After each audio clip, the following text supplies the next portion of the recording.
Hay una pregunta que me han hecho cientos de veces a lo largo de mis años de sacerdocio, una pregunta que brota del corazón más profundo del ser humano, de ese lugar donde habita la inquietud más honda, donde se esconde el miedo más silencioso, donde late la esperanza más frágil. Me la han hecho en confesionarios oscuros, en salas de hospital donde el olor a desinfectante no logra esconder el aroma de la muerte cercana, en cafeterías ruidosas donde alguien busca un momento de paz entre el bullicio, en capillas vacías donde solo se escucha el eco de los propios pensamientos. La pregunta es simple, pero su respuesta puede cambiar una vida entera. ¿Cómo sé que Dios está conmigo? ¿Cómo puedo estar seguro de que no estoy solo, de que mis oraciones no se pierden en el vacío, de que el Espíritu Santo realmente actúa en mi vida y no es solo un concepto teológico, una idea bonita que nos enseñaron de niños pero que no tiene sustancia real? Permítanme ser brutalmente honesto con ustedes desde el principio, porque no vine aquí a darles respuestas fáciles ni consuelos baratos. Muchos de ustedes llevan años, quizás décadas, sintiéndose espiritualmente secos, vacíos, como si Dios se hubiera olvidado de su dirección, como si el cielo fuera de bronce y sus oraciones rebotaran sin llegar a ninguna parte. Conozco ese dolor porque lo he visto en miles de rostros, lo he escuchado en miles de voces quebradas. Lo he sentido en mi propia carne en esas noches oscuras del alma donde la fe parece un recuerdo lejano y la duda se convierte en la única compañera. Hay quienes me dicen, Padre, yo rezo, voy a misa, cumplo con los mandamientos, pero no siento nada, absolutamente nada. ¿Dónde está ese Espíritu Santo del que tanto hablan? ¿Por qué a otros les pasan cosas extraordinarias y a mí solo me toca la monotonía de una fe gris? Lo que les voy a compartir hoy no son teorías abstractas ni especulaciones piadosas, son verdades que he verificado. En 30 años de acompañar almas, de presenciar conversiones que desafían toda explicación humana, de ver cómo el Espíritu Santo transforma corazones de piedra en corazones de carne, cómo levanta a los caídos, cómo ilumina a los que caminan en tinieblas, cómo consuela a los que ya no tienen lágrimas porque las han derramado todas. Les voy a mostrar 5 señales concretas, verificables, reconocibles de que el Espíritu Santo está actuando en sus vidas, aunque ustedes no lo perciban, aunque se sientan abandonados, aunque piensen que Dios los ha olvidado. Y les advierto desde ahora, algunas de estas señales les van a sorprender, porque no son las que esperan, no son las que les han enseñado, no son las que aparecen en los libros de piedad fácil. Son señales que a veces duelen, que a veces desconciertan, que a veces parecen todo lo contrario de lo que uno asociaría con la presencia divina. Pero antes de entrar en materia, necesito que entiendan algo fundamental, algo que puede cambiar radicalmente su manera de relacionarse con Dios. El Espíritu Santo no es una fuerza impersonal, no es una energía cósmica, no es un concepto filosófico. Es una persona divina, la tercera persona de la Santísima Trinidad, que los ama con un amor que ustedes no pueden ni imaginar, un amor que no depende de sus méritos, de sus logros espirituales, de su capacidad de sentir emociones religiosas. El Espíritu Santo está actuando en sus vidas en este mismo momento, mientras escuchan estas palabras, mientras respiran, mientras su corazón late. La pregunta no es si Él está presente, porque Él siempre está presente en el alma que está en gracia de Dios. La pregunta es si ustedes tienen ojos para verlo, oídos para escucharlo, un corazón lo suficientemente humilde para reconocer sus huellas en el camino de sus vidas. San Agustín, ese genio del alma humana que conoció los abismos del pecado y las alturas de la santidad, escribió algo que me persigue desde que lo leí por primera vez hace más de 3 décadas. Tarde te amé, hermosura tan antigua y tan nueva, tarde te amé, y he aquí que tú estabas dentro de mí, yo fuera y por fuera te buscaba. El Espíritu Santo está dentro de ustedes, más íntimo a ustedes que ustedes mismos, más cercano que su propia respiración, más presente que sus propios pensamientos. Pero ustedes lo buscan fuera, en experiencias extraordinarias, en emociones intensas, en señales espectaculares, y mientras tanto Él trabaja silenciosamente en lo profundo de sus almas, podando, sanando, transformando, preparándolos para la eternidad. Hoy quiero ayudarles a reconocer ese trabajo, a identificar esas señales, a abrir los ojos del Espíritu para ver lo que siempre ha estado ahí, esperando ser descubierto. La primera señal de que el Espíritu Santo está actuando en tu vida es quizás la más sorprendente y la más difícil de aceptar, porque va en contra de todo lo que nuestra cultura nos ha enseñado. Vivimos en un mundo que glorifica la autoestima, que nos dice que debemos amarnos a nosotros mismos incondicionalmente, que nos anima a celebrar nuestros logros y minimizar nuestros defectos, Y de pronto viene el Espíritu Santo y hace exactamente lo contrario. Nos muestra nuestros pecados con una claridad que duele, nos revela la profundidad de nuestra miseria, nos hace conscientes de cuánto nos falta para ser lo que Dios quiere que seamos. Esta experiencia de reconocer el propio pecado, esta conciencia aguda de la propia indignidad, lejos de ser un signo de abandono divino, es una de las señales más claras de que el Espíritu Santo está trabajando intensamente en un alma. Piénsenlo bien, ¿quién les muestra sus pecados? ¿Quién les hace sentir esa incomodidad cuando han hecho algo malo, ese desasosiego que no los deja en paz hasta que se confiesan, esa vergüenza santa que los impulsa al arrepentimiento? No es el demonio, porque al demonio le conviene que ustedes ignoren sus pecados, que los justifiquen, que los minimicen, que sigan adelante como si nada hubiera pasado. El demonio es el padre de la mentira. Y su estrategia favorita es convencernos de que no somos tan malos, de que Dios entiende, de que todos lo hacen, de que no es para tanto. Cuando ustedes sienten el peso de su pecado, cuando reconocen con claridad que han fallado, cuando experimentan ese dolor del alma que los impulsa a pedir perdón, están experimentando la acción del Espíritu Santo, que como dice el Evangelio de Juan, convencerá al mundo de pecado, de justicia y de juicio. Recuerdo a un hombre que vino a verme hace algunos años, un empresario exitoso, respetado en su comunidad, padre de familia, ejemplar según todos los que lo conocían. Entró a mi oficina con los ojos enrojecidos y me dijo sin preámbulos: Padre, soy un fraude. Todos piensan que soy un buen cristiano, pero por dentro estoy podrido. He descubierto en mí una soberbia que no sabía que tenía, un egoísmo que me asusta, una capacidad de manipular a los demás que me da náuseas. ¿Cómo puede Dios amarme si yo soy así? Este hombre estaba convencido de que esta experiencia era señal de que Dios lo había abandonado, de que estaba perdido, de que era un caso perdido. Pero yo le dije lo que les digo a ustedes ahora. Hermano, lo que estás experimentando es exactamente lo contrario de lo que piensas. El Espíritu Santo te está mostrando la verdad sobre ti mismo porque te ama, porque quiere sanarte, porque tiene planes de llevarte a una santidad que ni siquiera puedes imaginar. Los santos, esos gigantes de la fe que veneramos en los altares, todos sin excepción tuvieron esta experiencia de reconocer su propia miseria con una claridad escalofriante. Santa Teresa de Ávila, esa mujer extraordinaria que reformó el Carmelo y dejó escritos místicos que siguen iluminando a la iglesia 500 años después, se describía a sí misma como la mayor pecadora del mundo. San Francisco de Asís, el pobrecito de Asís que hablaba con los pájaros y abrazaba a los leprosos, decía que si Dios hubiera dado a un criminal las gracias que le había dado a él, ese criminal habría sido mucho más santo. El santo cura de Ars, patrono de los sacerdotes, que pasaba hasta 18 horas diarias en el confesionario y realizó milagros asombrosos, pidió en su lecho de muerte que rogaran por el pobre pecador. ¿Estaban mintiendo estos santos? ¿Fingían una humildad que no sentían de ninguna manera? El Espíritu Santo les había dado una luz tan intensa sobre sus almas que veían hasta el más mínimo defecto, hasta la más pequeña imperfección, hasta las raíces más profundas del egoísmo que todos llevamos dentro. Ahora bien, y esto es crucial que lo entiendan, hay una diferencia abismal entre el reconocimiento del pecado que viene del Espíritu Santo y la culpabilidad enfermiza que viene del demonio o de nuestras propias heridas psicológicas. El Espíritu Santo te muestra tu pecado para llevarte al arrepentimiento, a la confesión, a la misericordia de Dios, a la libertad de los hijos de Dios. Cuando el Espíritu Santo te convence de pecado, siempre hay esperanza, siempre hay un camino de salida, siempre hay una invitación a levantarte y seguir adelante. La culpabilidad demoníaca, en cambio, te paraliza, te hunde en la desesperación, te convence de que no hay perdón posible, te encierra en ti mismo sin salida. Si cuando reconoces tus pecados sientes un impulso de correr hacia Dios, de confesarte, de pedir perdón, de empezar de nuevo, eso es el Espíritu Santo. Si sientes ganas de esconderte de Dios, de abandonar la fe, de concluir que eres un caso perdido, eso no viene del Espíritu Santo y debes rechazarlo con todas tus fuerzas.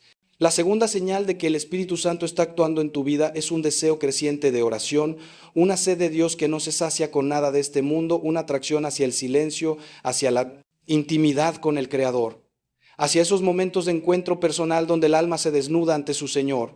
Este deseo puede manifestarse de muchas maneras. Puede ser una inquietud cuando pasas mucho tiempo sin rezar, una nostalgia de la presencia de Dios cuando estás demasiado ocupado con las cosas del mundo, una alegría especial cuando por fin logras hacer un rato de oración en medio de tus 1000 obligaciones. El Espíritu Santo es quien nos mueve a orar, quien ora en nosotros con gemidos inefables, como dice San Pablo, quien nos enseña a decir, Abba, Padre, con la confianza de un niño pequeño que sabe que es amado incondicionalmente. Pero aquí viene algo que muchos no entienden y que les causa un sufrimiento innecesario. El deseo de oración que produce el Espíritu Santo no siempre viene acompañado de consolaciones sensibles, de emociones dulces, de experiencias místicas extraordinarias. A veces, y esto es muy frecuente en las almas que van avanzando en la vida espiritual, el deseo de orar coexiste con una sequedad tremenda, con una sensación de que Dios está lejos, con una incapacidad total de sentir nada. Y precisamente en esa sequedad, en esa aridez, en esa aparente ausencia de Dios, es donde el Espíritu Santo está trabajando más intensamente, purificando tu amor, liberándote de la dependencia de los sentimientos, enseñándote a amar a Dios por Él mismo y no por lo que te da. San Juan de la Cruz, el místico por excelencia de la Iglesia Católica, llamó a esta experiencia la noche oscura del alma y dedicó algunos de sus escritos más profundos a explicarla. En esta noche oscura, el alma no siente nada, no ve nada, no entiende nada. La oración se vuelve árida. Los sacramentos parecen no producir efecto. Las verdades de la fe que antes iluminaban ahora parecen palabras vacías. El alma se siente abandonada por Dios, inútil, perdida en un desierto sin fin. Y sin embargo, dice San Juan de la Cruz, es precisamente en esta noche donde Dios está trabajando más profundamente, donde el Espíritu Santo está realizando su obra más importante, la purificación del amor. Porque mientras amemos a Dios por los consuelos que nos da, nuestro amor es todavía imperfecto, interesado, centrado en nosotros mismos. Cuando seguimos amando a Dios en medio de la oscuridad, cuando seguimos orando aunque no sintamos nada, cuando seguimos siendo fieles aunque todo parezca indicar que Dios nos ha olvidado, entonces nuestro amor se purifica, se vuelve desinteresado, se convierte en verdadero amor.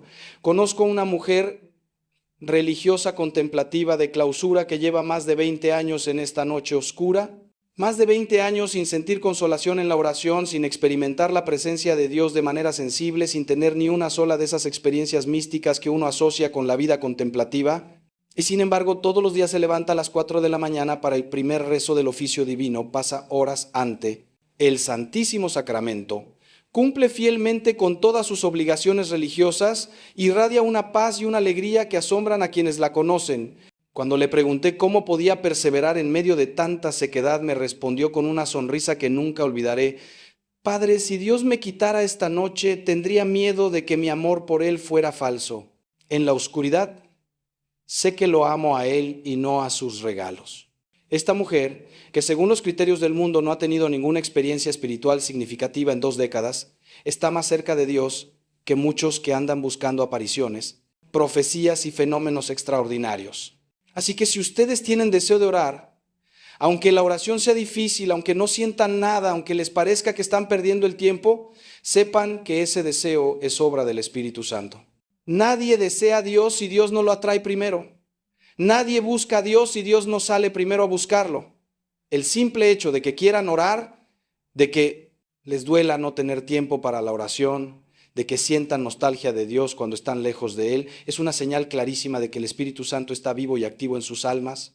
No se dejen engañar por la ausencia de sentimientos. Los sentimientos van y vienen, suben y bajan, dependen del clima, de la salud, de 1000 factores que no podemos controlar. El deseo profundo de Dios, esa sed del alma que nada de este mundo puede saciar, eso viene del Espíritu Santo y es una de las señales más seguras de su presencia. Antes de pasar a la tercera señal, quiero detenerme un momento para hacerles una pregunta que espero los inquiete, que los haga reflexionar, que los acompañe durante los próximos días. La pregunta es esta: ¿están ustedes dispuestos a amar a Dios aunque Él nunca les dé nada a cambio? ¿Seguirían siendo cristianos si la fe no les proporcionara ningún consuelo, ninguna paz, ninguna alegría sensible? ¿Amarían a Dios en el infierno? Esta última pregunta, que puede parecer absurda o incluso herética, es la que se hacían los grandes místicos para purificar su amor. San Francisco de Sales decía que debemos amar a Dios aunque hubiera un infierno para castigar a los que lo aman y un cielo para premiar a los que lo odian. Santa Teresa de Lisieux, la pequeña Teresa del Niño Jesús, murió en una noche oscura tan intensa que no sentía ninguna certeza de la existencia del cielo y sin embargo seguía amando. Esta es la prueba del amor verdadero, el amor que el Espíritu Santo quiere desarrollar en nosotros. Guarden esta pregunta en su corazón mientras seguimos adelante. La tercera señal de que el Espíritu Santo está actuando en tu vida es una creciente sensibilidad hacia el sufrimiento ajeno, una compasión que te impide permanecer indiferente ante el dolor del prójimo, un amor que te saca de ti mismo y te impulsa a servir a los demás. Esta señal es particularmente importante porque nos permite verificar si nuestra vida espiritual es auténtica o es simplemente una forma sofisticada de egoísmo. Hay mucha gente que reza mucho, que va a misa todos los días, que conoce al dedillo la doctrina católica, pero que es incapaz de ver al necesitado que tiene delante, que pasa de largo ante el sufrimiento como el sacerdote y el levita de la parábola del buen samaritano. Esa espiritualidad, por más intensa que parezca, está vacía, porque el Espíritu Santo es amor, y donde hay amor verdadero siempre hay compasión, siempre hay servicio, siempre hay entrega. El Evangelio es clarísimo en esto, tan claro que a veces preferimos no verlo porque nos incomoda. Jesús dice que en el juicio final no nos preguntará cuántos rosarios rezamos, ni cuántas peregrinaciones hicimos, ni cuántos libros de espiritualidad leímos. Nos preguntará si dimos de comer al hambriento, si dimos de beber al sediento, si vestimos al desnudo, si visitamos al enfermo y al preso, y añade algo que debería quitarnos el sueño. Lo que hicieron con uno de estos mis hermanos más pequeños, conmigo lo hicieron.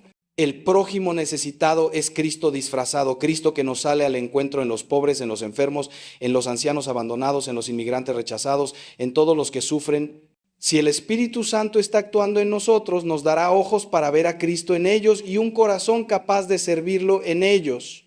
Pero aquí hay que hacer una distinción importante para no caer en confusiones que pueden ser muy dañinas.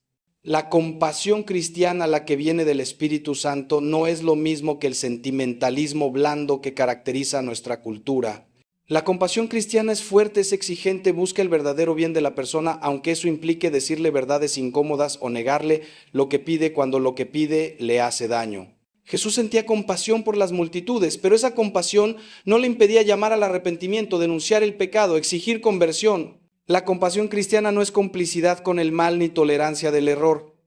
Es amor verdadero que quiere el bien real de la persona, su salvación eterna, no solo su bienestar temporal. Cuando el Espíritu Santo desarrolla en nosotros la compasión, nos hace capaces de amar de verdad, no de halagar, de servir de verdad, no de crear dependencias, de ayudar de verdad, no de sentirnos buenos ayudando. Recuerdo un caso que me marcó profundamente y que ilustra esta verdadera compasión cristiana. Un hombre vino a verme completamente destrozado porque su hijo, un joven de 25 años, se había ido de la casa después de una discusión terrible. El motivo de la discusión era que el padre se negaba a seguir dándole dinero al hijo, que llevaba años sin trabajar, gastándolo todo en fiestas y en una vida desordenada. El padre me dijo: «Padre, ¿hice mal? Mi esposa me dice que soy cruel, que un padre de verdad ayuda a su hijo, que lo estoy abandonando, pero yo veo que cada vez que le doy dinero, él lo usa para hundirse más. ¿Es falta de compasión negarle la ayuda?». Este padre estaba ejerciendo la verdadera compasión, la compasión dura que a veces es necesaria, la compasión que dice no por amor, que pone límites por amor, que deja que el otro toque fondo para que pueda levantarse. 2 años después, ese hijo, ya sin el colchón del dinero paterno, tocó fondo, buscó ayuda, se rehabilitó, consiguió trabajo, reconstruyó su vida. Hoy es un hombre de bien y tiene una relación maravillosa con su padre, a quien agradece haberle negado la ayuda que lo estaba destruyendo.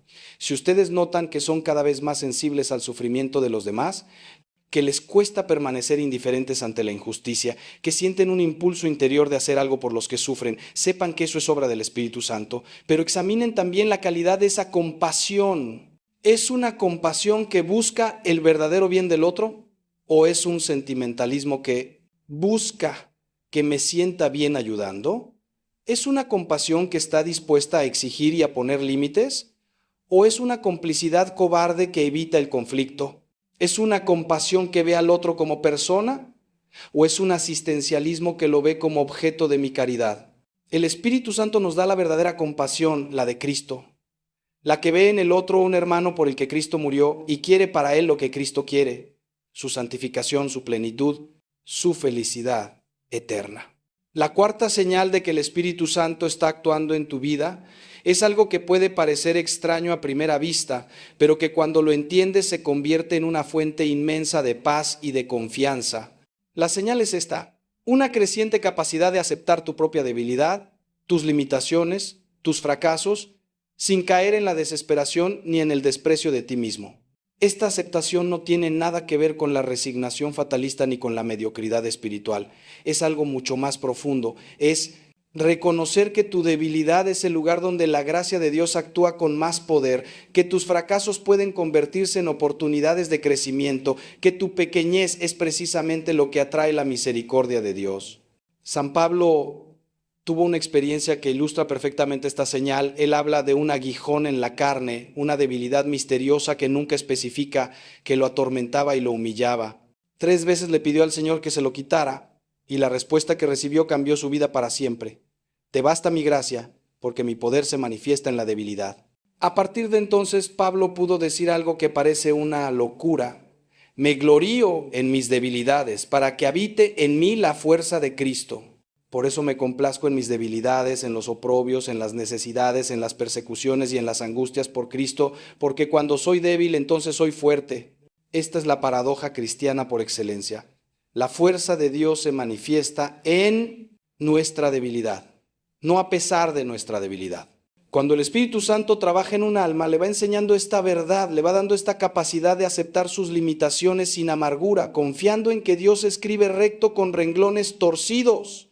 Esta señal es particularmente difícil de aceptar para quienes tienen una personalidad perfeccionista, para quienes se exigen mucho a sí mismos, para quienes tienen una imagen idealizada de lo que deberían ser y sufren al ver la distancia entre esa imagen y la realidad.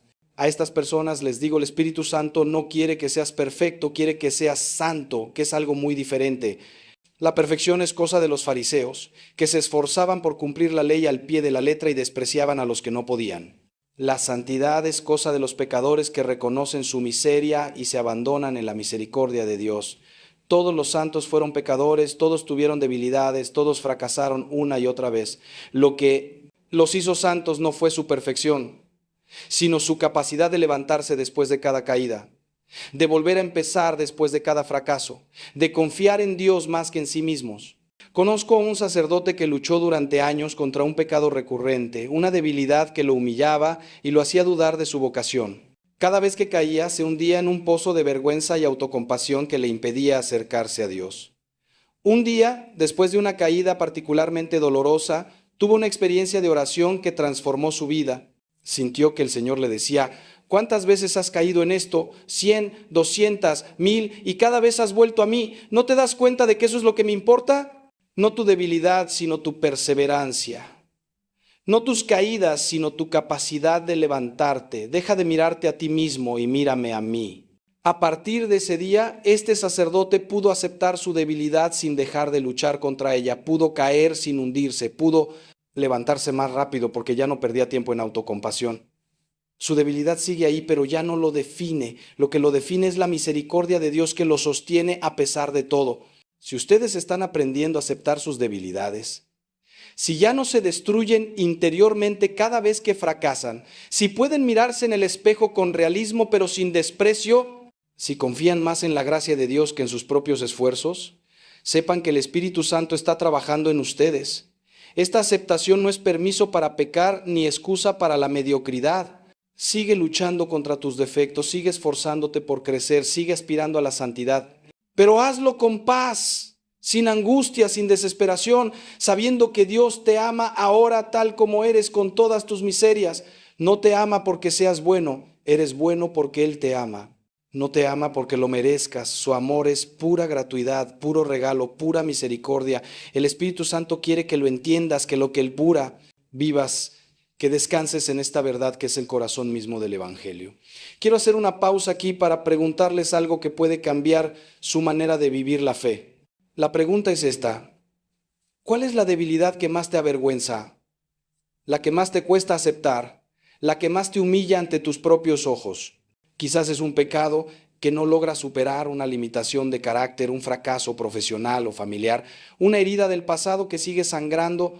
Ahora imagina que llevas esa debilidad ante el Señor, no para esconderla ni para justificarla, sino para ofrecérsela, para decirle, Señor, esto soy yo, esta miseria, esta pobreza, esta vergüenza. No te la escondo, te la ofrezco. Haz con ella lo que quieras.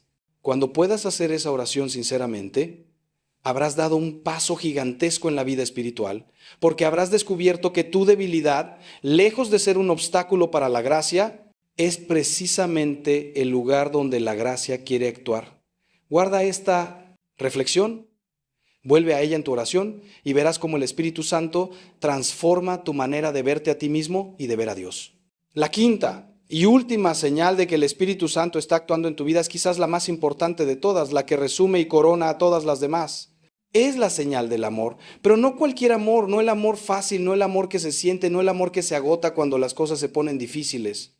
Es el amor ágape, el amor de Dios derramado en nuestros corazones por el Espíritu Santo, el amor que ama lo no amable, que perdona lo imperdonable, que persevera cuando todo invita a abandonar. San Pablo describe este amor en el capítulo 13 de la primera carta a los Corintios con unas palabras que todos conocemos, pero que quizás no hemos meditado lo suficiente. El amor es paciente, es servicial. El amor no tiene envidia, no presume ni se engríe, no es maleducado ni egoísta, no se irrita ni guarda rencor, no se alegra del aparticito, injusticia, sino que se alegra de la verdad. Todo lo excusa, todo lo cree, todo lo espera, todo lo soporta. Este amor es imposible para el ser humano dejado a sus propias fuerzas. Nadie puede amar así con su sola capacidad natural. Nadie puede ser paciente siempre, servicial siempre, sin envidia siempre, sin rencor siempre. Este amor es don del Espíritu Santo, fruto de su presencia en el alma, resultado de su acción transformadora. Cuando ustedes se descubran amando así, aunque sea imperfectamente, aunque sea a ratos, aunque sea a una sola persona, sepan que el Espíritu Santo está vivo en ustedes. Cuando se descubran perdonando lo que parecía imperdonable, siendo pacientes cuando todo los invita a explotar, sirviendo sin esperar nada a cambio, alegrándose del bien ajeno sin envidia, sepan que eso no viene de ustedes. Eso es obra del Espíritu Santo que los está transformando poco a poco a imagen de Cristo, que los está haciendo capaces de un amor que supera infinitamente las posibilidades humanas. El lugar donde más claramente se manifiesta este amor del Espíritu Santo es el matrimonio y la familia, porque es ahí donde las personas se ven tal como son, sin máscaras ni disfraces, con todas sus miserias y debilidades. Es fácil amar a quien solo vemos ocasionalmente, a quien nos muestra su mejor cara, a quien no convive con nosotros día tras día. Es inmensamente difícil amar a quien conocemos demasiado bien, a quien nos ha herido múltiples veces, a quien nos saca de quicio con sus defectos cotidianos. Y sin embargo, es precisamente en el matrimonio y en la familia donde el Espíritu Santo quiere realizar su obra maestra, transformando a dos pecadores en santos a través del amor mutuo, haciendo de la convivencia diaria una escuela de santificación, usando las dificultades y conflictos como instrumentos de purificación y crecimiento. Recuerdo a una pareja que vino a verme después de 30 años de matrimonio al borde del divorcio. El marido había sido infiel, la mujer estaba destrozada, los hijos adultos habían tomado partido y la familia entera era un campo de batalla. Humanamente hablando, no había solución. El daño era demasiado profundo, la confianza estaba completamente destruida, los años de rencor acumulado hacían imposible cualquier reconciliación y sin embargo algo sucedió. No puedo explicarlo de otra manera que como una intervención directa del Espíritu Santo. La mujer, después de meses de oración y acompañamiento espiritual, tomó la decisión de perdonar. No porque sintiera ganas de perdonar, no porque el marido lo mereciera, no porque fuera fácil. Perdonó porque decidió perdonar, porque eligió perdonar, porque el Espíritu Santo le dio la gracia de perdonar. Fue un proceso largo y doloroso, lleno de retrocesos y de noches oscuras. Pero el fruto fue asombroso. No solo se salvó el matrimonio, sino que se transformó. Hoy esta pareja tiene una relación más profunda y más auténtica que nunca. Y su testimonio ha ayudado a decenas de matrimonios en crisis a encontrar esperanza. Si ustedes están siendo capaces de amar en circunstancias difíciles, de perdonar cuando todo les dice que no perdonen, de servir sin esperar reconocimiento, de perseverar en el amor cuando el amor no es correspondido, sepan que el Espíritu Santo está actuando poderosamente en sus vidas. No minimicen estos actos de amor que parecen pequeños. Cada vez que una madre se levanta por la noche a atender a su hijo enfermo, aunque esté agotada, el Espíritu Santo está actuando. Cada vez que un esposo decide callar ante una provocación de su esposa en vez de responder con otra provocación, el Espíritu Santo está actuando. Cada vez que alguien perdona una ofensa sin guardar rencor, sirve al necesitado sin buscar reconocimiento, dice la verdad aunque le cueste, el Espíritu Santo está actuando.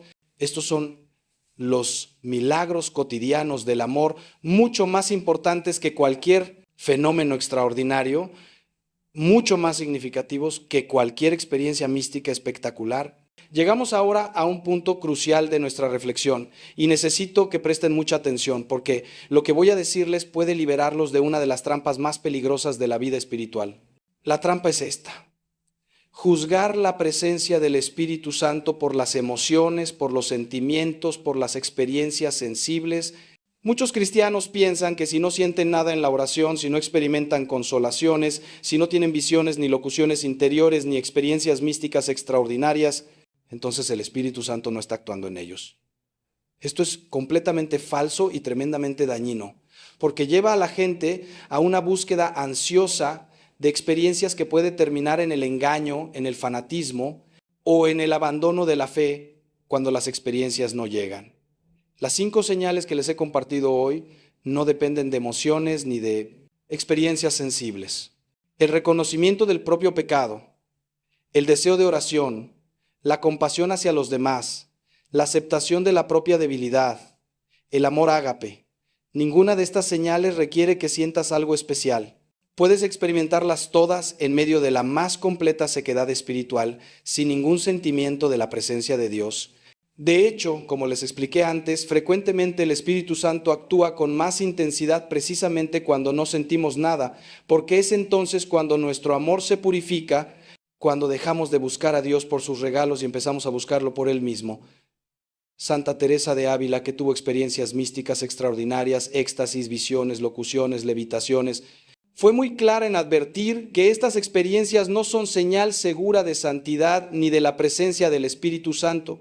Muchas de estas experiencias pueden ser producidas por el demonio o por la propia imaginación exaltada.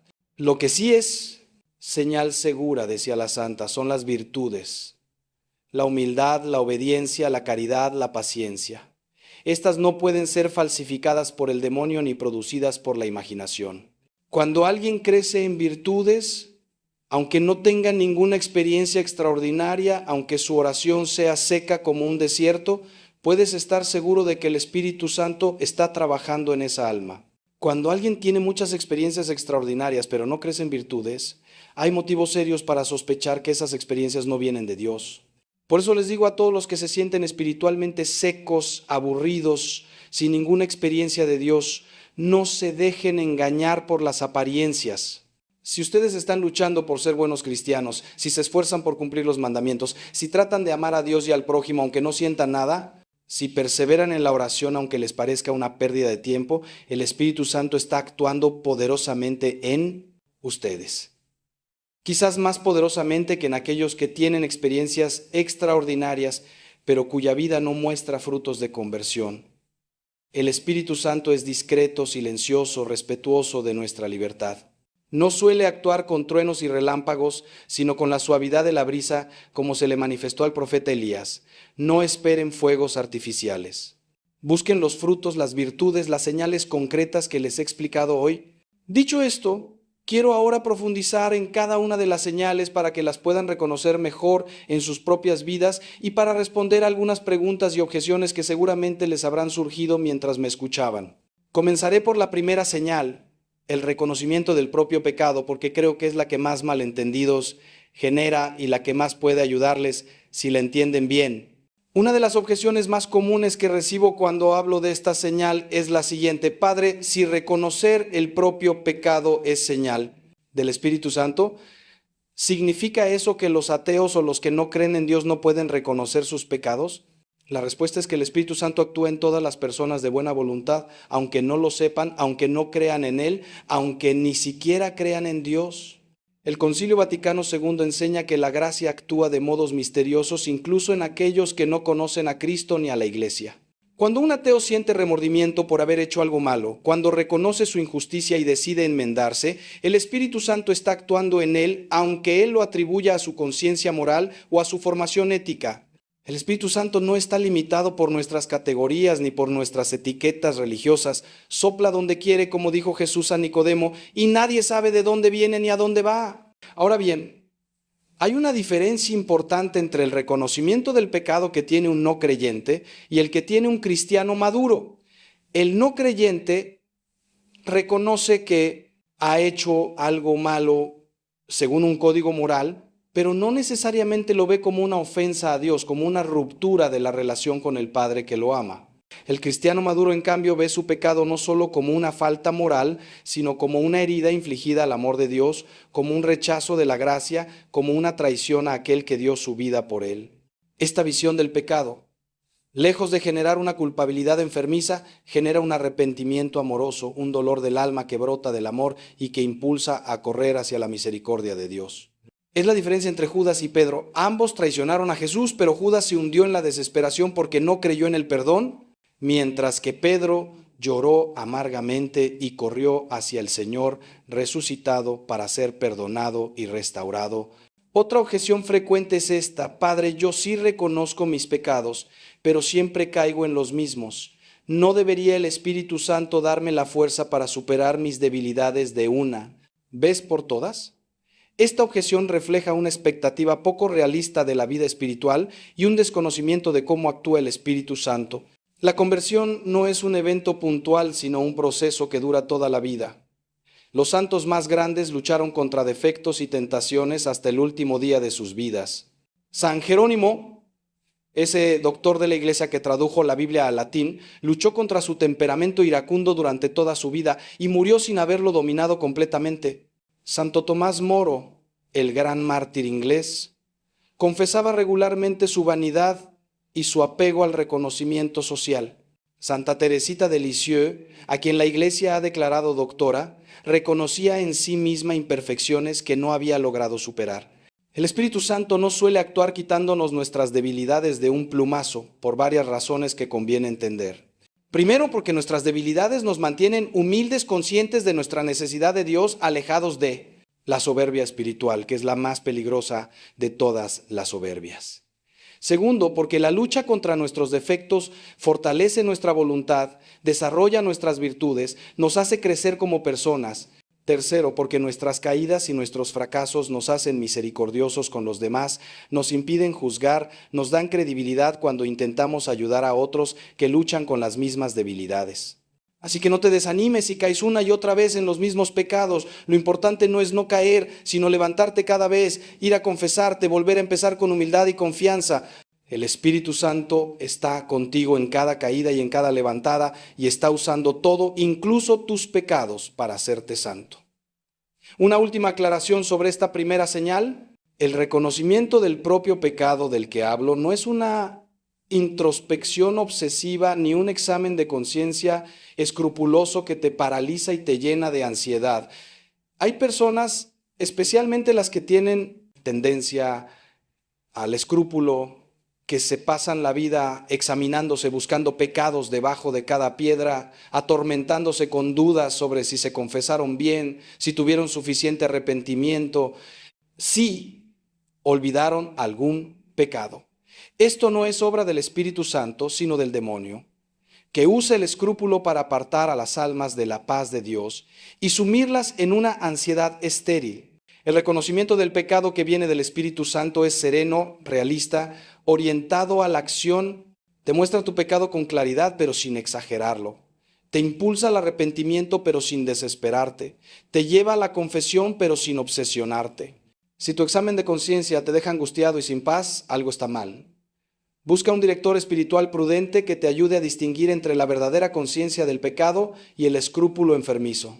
Pasemos ahora a profundizar en la segunda señal, el deseo de oración. Quiero responder a una pregunta que muchos se hacen y que puede estar causándoles un sufrimiento innecesario. ¿Cómo puedo saber si mi deseo de oración es verdadero o es solo una obligación que cumplo por rutina? Esta es una pregunta importante porque muchos cristianos llevan años rezando sin deseo, solo por costumbre o por cumplir, y se sienten hipócritas, como si estuvieran engañando a Dios. Les tengo una noticia que espero los alivie. El hecho de que sigan rezando, aunque no tengan ganas, aunque lo sientan como una obligación, aunque preferirían hacer cualquier otra cosa, es en sí mismo una señal del Espíritu Santo. El deseo de oración no siempre se siente como un deseo emotivo, como unas ganas sensibles. A veces se manifiesta simplemente como una fidelidad perseverante, como una decisión de la voluntad de seguir adelante a pesar de la sequedad. Piénsenlo así. ¿Qué los impulsa a seguir rezando cuando no sienten nada? ¿Por qué no lo dejan de una vez y no obtienen ninguna satisfacción? La respuesta es que hay algo en ustedes más profundo que sus sentimientos, que los impulsa a la oración, que no los deja abandonarla, que los hace sentir incómodos cuando pasa mucho tiempo sin rezar. Ese algo es el Espíritu Santo, que ha puesto en ustedes un deseo de Dios que trasciende los estados de ánimo y las emociones. Es como el amor de una madre por su hijo. No depende de si el hijo se porta bien o mal, de si la madre está de buen humor o de mal humor. Es un amor que está por debajo de los sentimientos, en lo más profundo del ser, y que persevera pase lo que pase. Así es el deseo de Dios que el Espíritu Santo pone en nosotros. No depende de cómo nos sintamos y se manifiesta precisamente en la fidelidad a la oración a pesar de todo. Ahora bien, dicho esto, es importante que aprendamos a hacer oración de una manera que facilite el encuentro con Dios en vez de dificultarlo. Muchos cristianos no saben orar o han aprendido formas de oración que no se adaptan a su temperamento ni a su etapa espiritual, y por eso la oración se les hace tan difícil y tan árida. Voy a compartirles algunos consejos prácticos que pueden ayudarles a mejorar su vida de oración y a experimentar más frecuentemente la presencia de Dios, aunque insisto en que las consolaciones sensibles no son lo importante y no deben buscarse por sí mismas. Primer consejo: busquen un lugar y un momento fijos para la oración. El ser humano es criatura de hábitos, y los hábitos nos ayudan a hacer las cosas difíciles. Si cada día rezan a la misma hora en el mismo lugar, poco a poco su cuerpo y su mente se irán habituando y les será más fácil entrar en oración. Si cada día rezan a una hora diferente, en un lugar diferente, nunca desarrollarán el hábito y cada sesión de oración será un esfuerzo enorme. El lugar debe ser tranquilo, sin distracciones, donde puedan estar solos con Dios.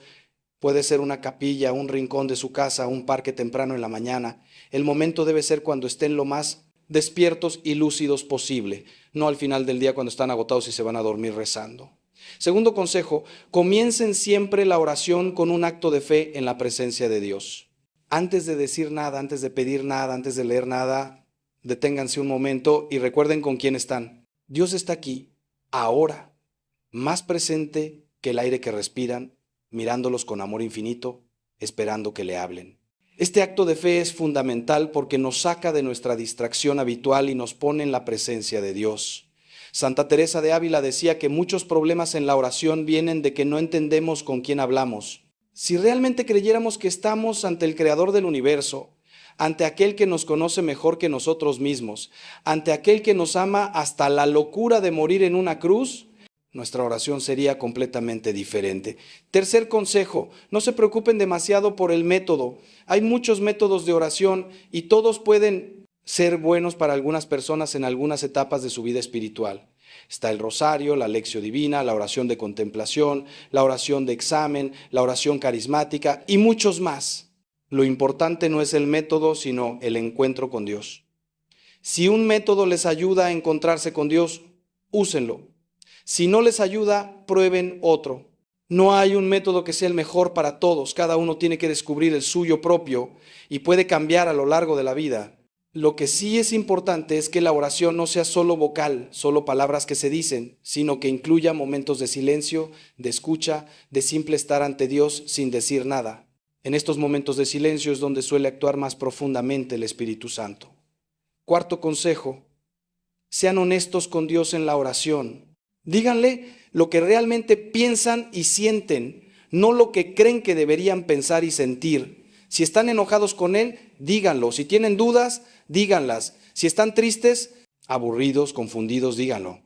Dios conoce todo lo que hay en ustedes mejor que ustedes mismos. No van a escandalizarlo con nada de lo que le digan. Los salmos están llenos de quejas, de protestas, incluso de acusaciones contra Dios. Los grandes orantes siempre fueron brutalmente honestos con Dios. Job le reclamó, Jeremías lo acusó de haberlo engañado, los salmistas le preguntaron por qué dormía. Esta honestidad no es falta de respeto, sino intimidad, confianza filial, seguridad de que Dios los ama incondicionalmente y pueden decirle cualquier cosa.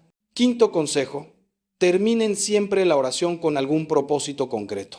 La oración no es para sentirnos bien ni para tener experiencias interesantes, es para transformar nuestra vida, para hacernos más parecidos a Cristo.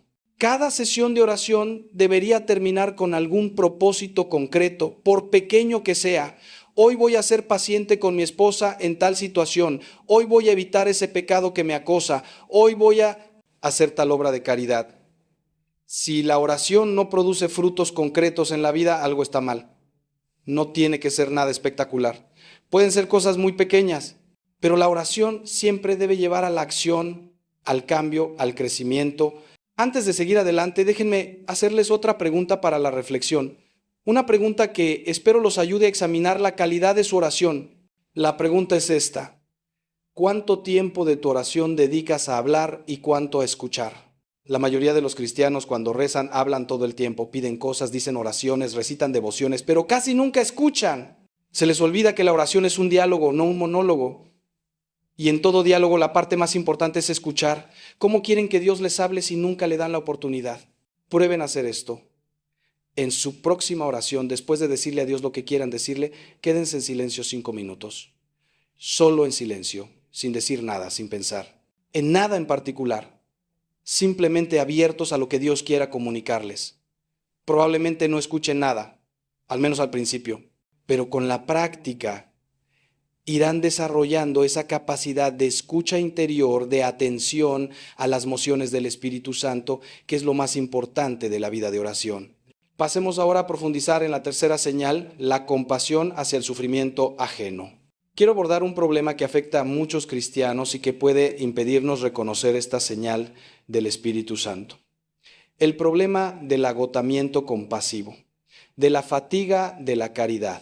Vivimos en un mundo donde estamos bombardeados constantemente por imágenes de sufrimiento, guerras, hambrunas, desastres naturales, refugiados, enfermedades, pobreza extrema. Nuestros corazones no fueron diseñados para procesar tanto dolor y muchas personas se protegen volviéndose insensibles, desconectándose emocionalmente, cambiando de canal cuando aparecen las noticias tristes. Otros, al contrario, se sienten abrumados por la cantidad de sufrimiento en el mundo y caen en la desesperación o en la parálisis. ¿Qué puedo hacer yo ante tantos problemas? ¿Es inútil? ¿Es imposible? ¿Cómo podemos mantener una compasión viva sin caer en el agotamiento o en la desesperación? La clave está en entender que no somos llamados a salvar el mundo. El mundo ya tiene un Salvador y no somos nosotros. Somos llamados a amar al prójimo que Dios pone en nuestro camino, no a todos los prójimos del mundo. Cuando Jesús contó la parábola del buen samaritano, no dijo que el samaritano recogiera a todos los heridos que encontrara en el camino de Jerusalén a Jericó. Habla de un herido concreto, el que Dios puso en su camino ese día. El samaritano hizo lo que pudo por ese hombre concreto y siguió su camino. No cargó sobre sus hombros todo el sufrimiento del mundo, cargó con el sufrimiento de la persona que Dios le puso delante. La Madre Teresa de Calcuta, esa santa que dedicó su vida a los más pobres entre los pobres, entendía esto muy bien. Le preguntaban: Madre, ¿cómo puede hacer lo que hace, sabiendo que por cada persona que salva hay miles que mueren en las calles de Calcuta? Y ella respondía: yo no soy llamada a ser exitosa, sino a ser fiel. No soy llamada a salvar a todos, sino a amar a cada uno. Esta distinción es crucial para mantener una compasión sana y sostenible. No podemos ayudar a todos, pero sí podemos ayudar a alguien. No podemos eliminar todo el sufrimiento del mundo, pero sí podemos aliviar el sufrimiento de la persona que tenemos delante. Y si cada cristiano hiciera eso, si cada uno de nosotros se comprometiera a amar concretamente al prójimo que Dios pone en su camino, el mundo sería transformado. Otro problema que quiero abordar es el de la falsa compasión que se queda en el sentimiento y no llega a la acción. Muchos se sienten muy conmovidos por el sufrimiento ajeno, lloran viendo documentales sobre la pobreza, se indignan ante las injusticias, pero no mueven un dedo para ayudar. Esta compasión sentimental es estéril y puede ser incluso dañina porque nos da la ilusión de que somos buenos y compasivos cuando en realidad no hemos hecho nada. El apóstol Santiago es muy duro con esta actitud Si un hermano o una hermana están desnudos y les falta el alimento necesario para cada día, y alguno de ustedes les dice, vayan en paz, caliéntense y coman, pero no les dan lo necesario para el cuerpo, ¿de qué sirve? La compasión verdadera, la que viene del Espíritu Santo, siempre lleva a la acción, siempre busca remedios concretos, siempre está dispuesta a pagar el precio del amor. También quiero aclarar que la compasión cristiana no se limita a las necesidades materiales. Tan importante como dar de comer al hambriento es dar consuelo al triste, consejo al confundido, corrección al que yerra, perdón al que nos ofende. Las obras de misericordia espirituales son tan necesarias como las corporales, y a veces más difíciles. Es más fácil dar un cheque a una organización benéfica que sentarse a escuchar a alguien que sufre. Es más fácil enviar dinero para los pobres de África que perdonar a la persona que me traicionó. Cuando el Espíritu Santo despierta en nosotros la compasión, nos hace sensibles a todas las formas de sufrimiento, no solo a las más visibles o las más aceptadas socialmente. Nos hace capaces de ver el dolor detrás de la máscara de quien aparenta tenerlo todo, la soledad del anciano que nadie visita, la angustia del joven que no encuentra sentido a su vida. Una objeción que a veces me hacen es esta: Padre, yo soy una persona introvertida, no me sale acercarme a los demás, me cuesta mucho el contacto social. ¿Significa eso que el Espíritu Santo no está actuando en mí porque no tengo la compasión que usted describe? De ninguna manera. El Espíritu Santo no nos pide que seamos extrovertidos ni que hagamos cosas que van contra nuestro temperamento. La compasión puede expresarse de muchas maneras y cada uno tiene que descubrir la suya propia. Hay quienes expresan la compasión visitando enfermos y hay quienes la expresan rezando por ellos. Hay quienes expresan la compasión trabajando en un comedor social y hay quienes la expresan escribiendo cheques para sostener ese comedor. Hay quienes expresan la compasión escuchando a los que sufren. Y hay quienes la expresan haciendo cosas prácticas por ellos sin decir una palabra. Lo importante no es la forma, sino el contenido, que haya un amor real que se traduce en acción concreta, sea cual sea esa acción. Llegamos ahora a un momento de nuestra reflexión donde quiero proponerles un ejercicio práctico, algo que pueden empezar a hacer hoy mismo para abrir su corazón a la acción del Espíritu Santo. El ejercicio es este. Durante la próxima semana, cada día, hagan un acto concreto de caridad por alguien que no se lo espera y que no se lo puede devolver. Puede ser algo pequeño, una palabra de aliento a alguien que lo necesita, una visita a un enfermo, una llamada a alguien que está solo, un servicio anónimo por el que nadie les dará las gracias. La condición es que sea alguien que no puede devolverles el favor, para que su caridad sea pura, desinteresada, a imagen de la caridad de Dios que hace salir el sol sobre buenos y malos. Al final de cada día, examinen cómo se sintieron al hacer ese acto de caridad, qué experimentaron, qué descubrieron sobre ustedes mismos y sobre los demás. Este ejercicio les ayudará a desarrollar la sensibilidad hacia el sufrimiento ajeno y a reconocer la presencia del Espíritu Santo que los impulsa al amor. Pasemos ahora a profundizar en la cuarta señal, la aceptación de la propia debilidad. Esta señal está muy relacionada con una virtud fundamental de la vida cristiana, quizás la más fundamental de todas, la humildad. Sin humildad no hay vida espiritual posible, porque la humildad es la verdad, es ver las cosas como son, es reconocer que somos criaturas dependientes de Dios para todo, que no podemos nada sin su gracia, que todo lo bueno que hay en nosotros es don suyo. La soberbia, por el contrario, es la mentira. Es la ilusión de que nos bastamos a nosotros mismos, de que somos dueños de nuestro destino, de que no necesitamos a nadie. La humildad nos abre a la gracia, la soberbia nos cierra a ella. Por eso el Espíritu Santo trabaja incansablemente para hacernos humildes, y una de las maneras como lo hace es mostrándonos nuestras debilidades. Es importante entender que la humildad no es lo mismo que la baja autoestima ni que el autodesprecio. Hay personas que se maltratan continuamente, que se dicen cosas terribles a sí mismas, que no pueden ver nada bueno en ellas. Esto no es humildad, sino una forma de soberbia invertida, un exceso de atención a uno mismo, aunque sea negativa. La verdadera humildad no piensa mal de sí misma, simplemente no piensa en sí misma. Está ocupada en Dios y en los demás, no en mirarse constantemente al espejo, sea para aplaudirse o para criticarse. El humilde conoce sus defectos, pero también conoce los dones que Dios le ha dado y agradece ambas cosas. Agradece los dones porque le permiten servir a los demás. Agradece los defectos porque le impiden olvidarse de que necesita a Dios. Otra distinción importante es entre la aceptación de la debilidad y la complacencia en la debilidad. Aceptar mi debilidad significa reconocerla con realismo, sin desesperarme ni engañarme, y confiar en que Dios puede actuar a través de ella. Complacerme en mi debilidad significa usarla como excusa para no esforzarme, para no luchar, para quedarme donde estoy. Es que yo soy así, es que yo no puedo, es que yo tengo este defecto y no hay nada que hacer. Estas frases que suenan a humildad muchas veces esconden pereza espiritual, falta de confianza en la gracia, una rendición cobarde ante las propias limitaciones. El Espíritu Santo no quiere que te rindas ante tus debilidades. Quiere que las reconozcas, que las ofrezcas a Dios, que sigas luchando contra ellas, confiando en su gracia, y que mientras tanto no te destruyas interiormente cada vez que fracases. San José María Escrivá, el fundador del Opus Dei, tenía una expresión que a mí me ha ayudado mucho a entender esta actitud. Decía que hay que ser humildes, pero no cobardes. Humildes significa reconocer nuestra debilidad, nuestra incapacidad de ser buenos sin la gracia de Dios, nuestra dependencia total de Él. Pero no cobardes significa no acobardarnos ante el combate, no renunciar a la lucha, no darnos por vencidos antes de empezar. El cristiano maduro tiene una mezcla paradójica de realismo sobre sí mismo y audacia sobrenatural. Sabe muy bien de lo que es incapaz, pero sabe también que todo lo puede en Cristo que lo fortalece. Conoce sus debilidades, pero no las usa como excusa. Las ofrece a Dios y sigue adelante, confiando en que la gracia supera todas las limitaciones. Quiero compartir con ustedes ahora un texto del profeta Isaías que a mí me parece una de las expresiones más hermosas de esta actitud de aceptación de la debilidad combinada con confianza en Dios. Dice así: los jóvenes se cansan, se fatigan, los valientes tropiezan y vacilan, pero los que esperan en el Señor renuevan sus fuerzas, echan alas como águilas, corren sin cansarse, caminan sin fatigarse.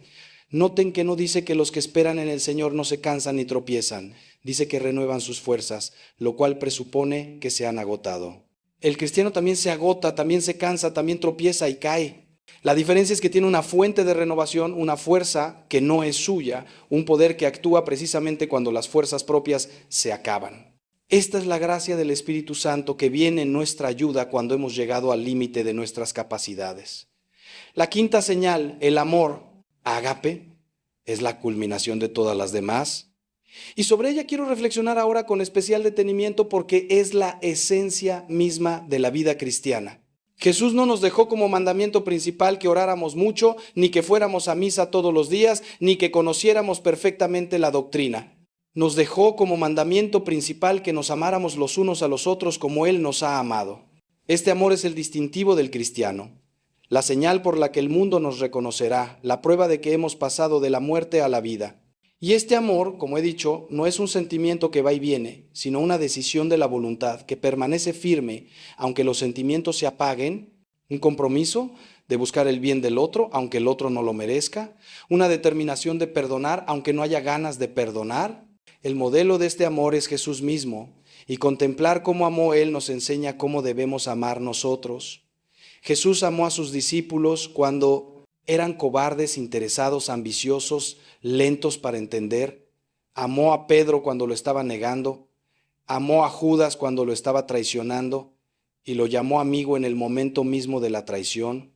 Amó a sus verdugos cuando lo estaban torturando y pidió por ellos al Padre. Amó a la humanidad entera hasta el extremo de dar su vida sin que la humanidad se lo pidiera, sin que la humanidad lo mereciera, sin que la humanidad pudiera devolverle nada.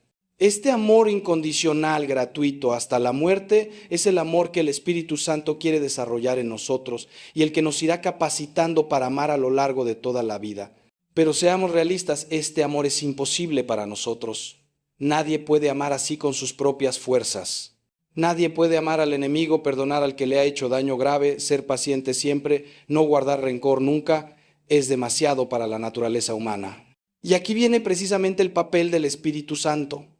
El Espíritu Santo no solo nos manda a amar, sino que nos capacita para amar. Derrama en nuestros corazones el amor de Dios, como dice San Pablo, y ese amor divino en nosotros se convierte en capacidad de amar a los demás. No amamos con nuestro amor que es pequeño y limitado, sino con el amor de Dios que está en nosotros, que es infinito e inagotable. Por eso, cuanto más abiertos estemos a la acción del Espíritu Santo, más capaces seremos de amar con este amor ágape que supera todas las posibilidades humanas. ¿Cómo abrirnos más a la acción del Espíritu Santo para que desarrolle en nosotros este amor. Hay varias disposiciones que facilitan esta apertura. La primera es la oración, especialmente la oración de petición, pedir constantemente al Espíritu Santo que nos dé más amor, que ensanche nuestro corazón, que nos haga capaces de amar a los que nos cuesta amar. La segunda es la práctica. El amor crece cuando se ejercita, se atrofia cuando no se usa. Cada acto de amor, por pequeño que sea, desarrolla nuestra capacidad de amar y nos dispone para actos mayores. La tercera es el perdón. El rencor es el mayor obstáculo para el amor, la piedra que bloquea el canal de la gracia. Mientras guardemos rencor hacia alguien, estaremos incapacitados para amar plenamente. La cuarta es la Eucaristía. En ella recibimos a Cristo mismo y Cristo en nosotros ama a través de nosotros. La comunión frecuente es el alimento del amor cristiano. Quiero detenerme especialmente en el perdón porque es quizás el aspecto más difícil del amor y el más malentendido. Muchos cristianos creen que no pueden perdonar porque no sienten ganas de perdonar, porque todavía les duele la ofensa, porque el resentimiento sigue ahí. Pero el perdón no es un sentimiento, sino una decisión. Perdonar significa decidir no cobrarle al otro la deuda, no hacerle pagar por lo que hizo, no buscar venganza ni desearle mal. Esta decisión se puede tomar aunque los sentimientos sigan ahí, aunque el dolor persista, aunque el recuerdo de la ofensa siga siendo vivo. Con el tiempo, si se mantiene la decisión, los sentimientos suelen ir cambiando. Pero no hay que esperar a que cambien los sentimientos para perdonar, hay que perdonar para que cambien los sentimientos.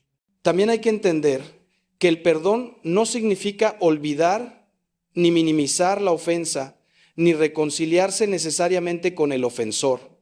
Hay ofensas muy graves que es imposible olvidar y que sería imprudente minimizar. Y hay situaciones donde la reconciliación no es posible o no es conveniente, por ejemplo, cuando el ofensor no muestra arrepentimiento o cuando la relación era dañina. El perdón no requiere nada de esto. Perdonar significa renunciar al rencor, dejar de llevar la cuenta de los agravios, entregar a Dios la justicia en vez de tomarla por nuestra propia mano. Este perdón es siempre posible, siempre necesario y siempre liberador. Libera al que perdona más que al que es perdonado. Conozco casos de perdón que me parecen verdaderos milagros del Espíritu Santo. Una mujer cuyo hijo fue asesinado por un joven drogadicto visitó al asesino en la cárcel y le dijo que lo perdonaba. No porque no le doliera, no porque no llorara la muerte de su hijo cada día, sino porque había decidido no dejar que el odio la destruyera y porque creía en un Dios que perdona lo imperdonable. Con el tiempo, esta mujer se convirtió en una especie de madre espiritual para aquel joven, lo visitaba regularmente, le llevaba libros, rezaba por él. Cuando el joven salió de la cárcel, ella le ayudó a rehacer su vida, le buscó trabajo, lo acompañó en su rehabilitación. Hoy aquel joven es un hombre de bien, trabaja en un programa de prevención de la violencia y llama madre a aquella mujer. Esto es el amor ágape, el amor que solo el Espíritu Santo puede dar, el amor que transforma el mal en bien, la muerte en vida, la tragedia en redención. Pero no es necesario ir a casos tan extremos para ver la acción del Espíritu Santo. Está en cada matrimonio que atraviesa una crisis y decide seguir adelante, en cada padre que perdona a un hijo que lo ha defraudado, en cada hijo que cuida a un padre anciano que no siempre fue buen padre, en cada amistad que sobrevive a una traición, en cada relación que se reconstruye después de un conflicto. Cada vez que alguien ama cuando el amor es difícil, perdona cuando el perdón parece imposible, persevera cuando todo invita a abandonar, el Espíritu Santo está actuando. Y esta es la señal más clara de todas, la que no admite falsificación ni imitación, el amor que supera las posibilidades humanas, el amor que solo puede venir de Dios. Antes de empezar a concluir, quiero hacerles una última pregunta para la reflexión, una pregunta que puede revelarles mucho sobre el estado de su vida espiritual. La pregunta es esta: ¿hay alguien a quien no han perdonado? ¿Alguien contra quien guardan rencor? ¿Alguien cuyo nombre les provoca un nudo en el estómago? Si la respuesta es sí, ese rencor es un obstáculo para la acción del Espíritu Santo en ustedes. No les estoy diciendo que sea fácil perdonar, especialmente si la ofensa fue grave, pero les estoy diciendo que es necesario, que es posible con la gracia de Dios y que mientras no perdonen estarán atados a esa persona y a esa ofensa, incapaces de avanzar en la vida espiritual. Pidan al Espíritu Santo que les dé la gracia de perdonar. Si no pueden decir lo perdono, al menos digan quiero perdonarlo o quiero querer perdonarlo. Eso basta para que la gracia empiece a actuar. Hemos llegado al final de este largo recorrido por las señales del Espíritu Santo y quiero hacer una recapitulación que les ayude a retener lo que hemos visto. La primera señal es el reconocimiento del propio pecado, esa conciencia clara de nuestras faltas que nos impulsa al arrepentimiento y a la confesión. La segunda es el deseo de oración, esa atracción hacia Dios que persiste incluso en la sequedad y en la aridez. La tercera es la compasión hacia el sufrimiento ajeno, esa sensibilidad que nos saca de nosotros mismos y nos impulsa a servir. La cuarta es la aceptación de la propia debilidad, esa humildad realista que confía en la gracia más que en las propias fuerzas. La quinta es el amor ágape, ese amor que supera nuestras posibilidades naturales y que solo puede venir del Espíritu Santo. Quiero insistir en algo que he mencionado varias veces, pero que es crucial. Estas señales no dependen de sentimientos ni de experiencias sensibles. Pueden estar todas presentes en un alma que no siente nada, que está en la más completa sequedad espiritual, que no ha tenido jamás una experiencia mística, y pueden estar ausentes en un alma que tiene experiencias extraordinarias, pero cuya vida no muestra frutos de conversión. No juzguen la presencia del Espíritu Santo por lo que sienten, júzguenla por los frutos, por las virtudes, por el crecimiento en el amor. Si ven en ustedes estos frutos, aunque sea imperfectamente, aunque sea con altibajos, aunque sea mezclados con muchas imperfecciones, tengan la certeza de que el Espíritu Santo está vivo y activo en ustedes. Y si no ven estos frutos, no se desesperen, pidan al Espíritu Santo que los produzca, ábranse a su acción, quiten los obstáculos que la bloquean y Él hará su obra. Quiero terminar con una reflexión sobre la confianza porque me parece que es la actitud fundamental que resume todo lo que les he dicho. Vivir la vida espiritual con confianza significa creer que Dios nos ama tal como somos, con todas nuestras miserias, que su gracia es más fuerte que nuestro pecado, que Él está siempre actuando en nosotros aunque no lo sintamos, que llevará a término la obra que ha comenzado. Esta confianza no es ingenuidad ni presunción, es fe en la fidelidad de Dios, que ha prometido no abandonarnos nunca y que cumple lo que promete. Con esta confianza podemos mirarnos con realismo sin hundirnos, luchar contra nuestros defectos sin angustiarnos, caer y levantarnos 1000 veces sin desanimarnos. Con esta confianza podemos esperar la santidad no porque seamos capaces de alcanzarla por nuestras fuerzas, sino porque Dios es capaz de santificarnos a pesar de nosotros mismos. Santa Teresita del Niño Jesús, esa joven carmelita francesa que murió a los 24 años y que la Iglesia ha proclamado doctora de la Iglesia, entendió esto mejor que nadie. Ella no era una persona extraordinaria desde el punto de vista humano, no tenía grandes talentos, no hizo milagros en vida, no escribió tratados teológicos impresionantes, pero tuvo una confianza en Dios sin límites, sabía que era pequeña, débil, incapaz de grandes hazañas espirituales. Pero precisamente por eso confiaba más, porque sabía que todo dependía de Dios y nada de ella. Su caminito de infancia espiritual consiste precisamente en esto, reconocer la propia pequeñez y confiar en la misericordia de Dios que se precisa.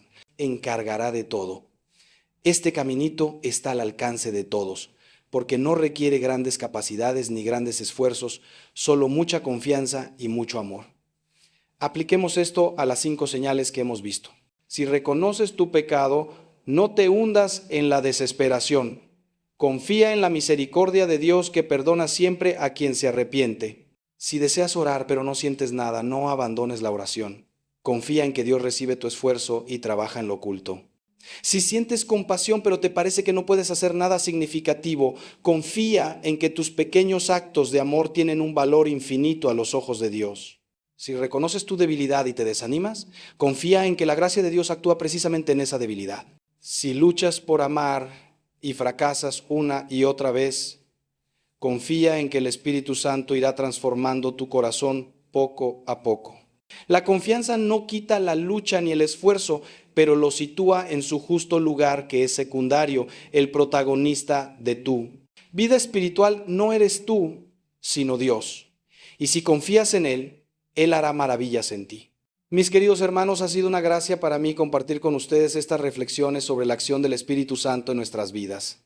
Espero que les hayan ayudado a reconocer las señales de su presencia y a confiar en su trabajo silencioso pero constante en lo profundo de sus almas. No estamos solos en este camino de la vida.